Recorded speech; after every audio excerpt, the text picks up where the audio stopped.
पाक फौज और रेंजर्स का कोट सब्जल का फ्लैग मार्च।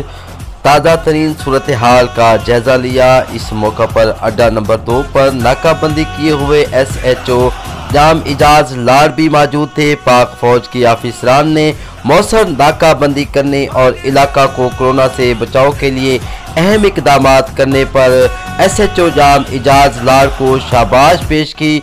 मजीद कार्रवाइयाँ करने और सख्त इकदाम करने की हिदायत की।